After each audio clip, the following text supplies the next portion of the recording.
It's Friday, the 3rd of February, 2023. Welcome to a new backcountry snowpack summary brought to you by North Shore Rescue. It was a pretty uneventful week. We got, a dusting of snow, about 15 centimeters midweek. That's about it. So I thought we'd jump straight into the snowpack discussion this week. And I want to talk a little bit about the process of avalanche forecasting. So, we do have significant weather coming. It looks like this afternoon, overnight, and through the weekend. So when we want to forecast avalanche, the first thing that we start off with is what we have on the ground. So what we know about the snowpack.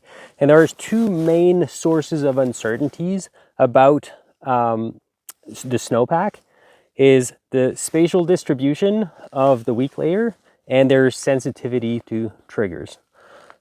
So this is the snowpack we have. It's pretty homogeneous, I think, throughout the North Shore. We had this sort of pretty monolithic old storm snow that we talked about last week. There is a crust right in the middle of that storm snow, but it hasn't really produced any avalanche, nor does it react to snowpack test.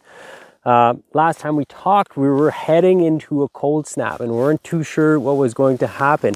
So right here, about 15 centimeters down, we do have a little crust. In this profile site, we're on a west aspect at about 1100 meters. It's quite brittle, actually. It really doesn't offer much bridging at all.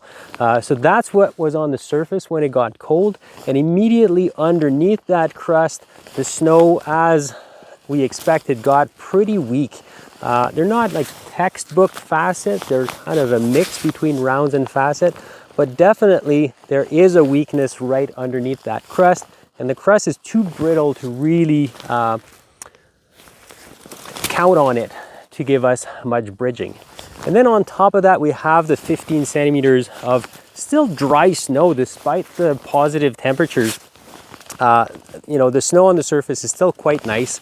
It's sitting on a crust that's sitting on some facet. So at the moment, we do have an uncertainty as to like the ability of this layer here and this interface under the crust to be able to bear a whole lot of weight. So that's for the snowpack and these uncertainties.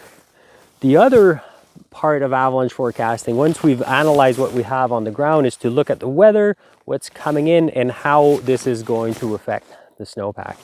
And sources of uncertainty for the weather, we have the timing of the storm, we have the intensity of the storm, we have the location, and here, especially on the North Shore, we have a big uncertainty regarding type of precipitation.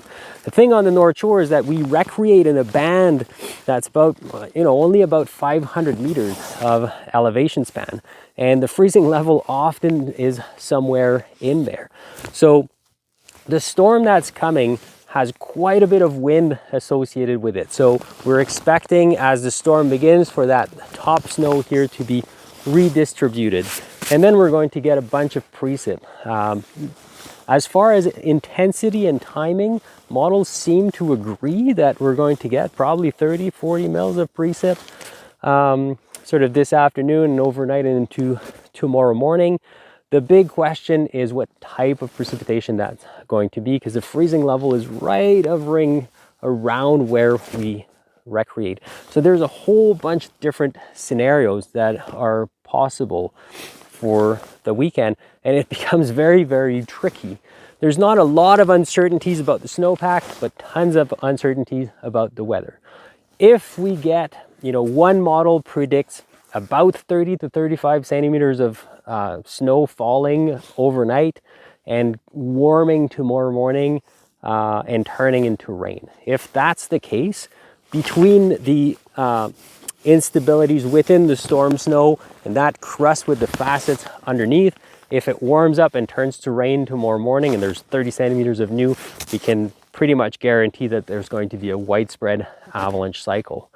Another possible scenario is that it keeps going back and forth between rain and snow and rain and snow, and this gets all wet on the surface, which is going to dramatically reduce the wind transport and the shifting around. And you know, by the end of tomorrow afternoon, we'll have a snowpack that doesn't really have a whole lot to say, with not tons of accumulation.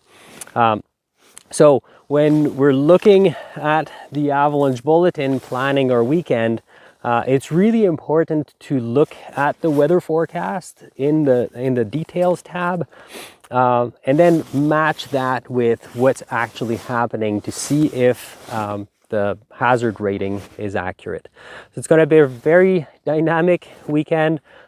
Keep a close eye on how much snow is accumulating with the wind and also the fluctuating freezing levels.